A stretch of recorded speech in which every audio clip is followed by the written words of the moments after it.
Here we have Slim Jim, and he's pushing a 45-kilogram object for 20 seconds. And the object moves 16 meters to the right while he is pushing.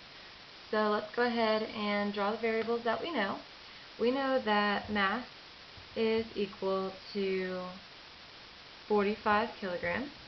And we know that our time is 20 seconds. And our delta x is equal to 16 meters. And we want to know what is acceleration. We also know that our initial velocity, vi, is 0 meters per second, because it tells us that right here. So we're trying to calculate acceleration, and you might have noticed that we are missing one of our kinematic equation variables. We're missing final velocity. We don't know what the final velocity is, and the problem's not asking for us to solve for final velocity, so we're going to use the equation without final velocity. Remember, this is our delta x. Okay. So the equation without final velocity is delta x equals initial velocity times time plus 1/2 at squared. And this equation is going to be a little bit different for you guys, because usually we are solving for delta x or time, but here we're solving for acceleration. Anyway, so we are going to plug in our numbers. Our delta x is 16 meters, and since it's to the right, it's going to remain a positive 16 meters. Our initial velocity is 0, and 0 times time is still 0.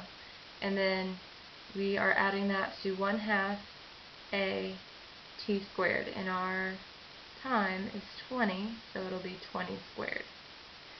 Alright, so when we simplify this, we get 16 equals, and then if we were to take out our trusty calculator and calculate 20 squared, we would get 400. So 16 equals 1/2 acceleration times 400. Half of 400, or 400 times 1/2, is 200.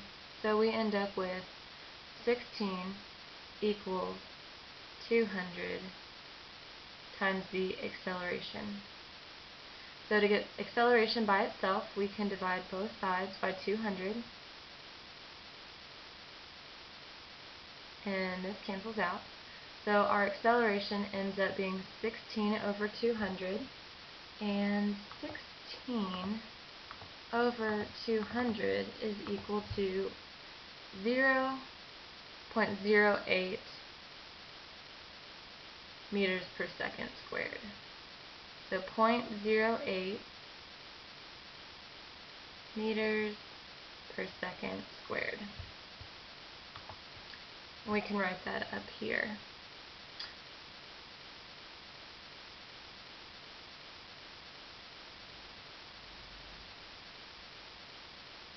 Alright, now they want us to calculate the magnitude of Slim Jim's force. That's just saying how many newtons. What is the magnitude of his force?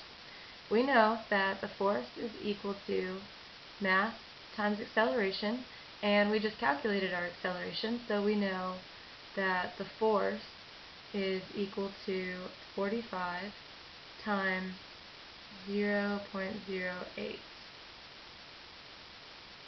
And when we multiply that out, 45 times 0.08, we get 3.6. So he has a force of 3.6 newtons. Right? If the surface is frictionless, how does the picture v3, the velocity, compare to v2, the velocity here? Well, if the surface was frictionless, we have a little something we call inertia. An object in motion stays in motion, and an object at rest stays at rest unless acted on by an outside force. Okay. And that is actually Newton's first law.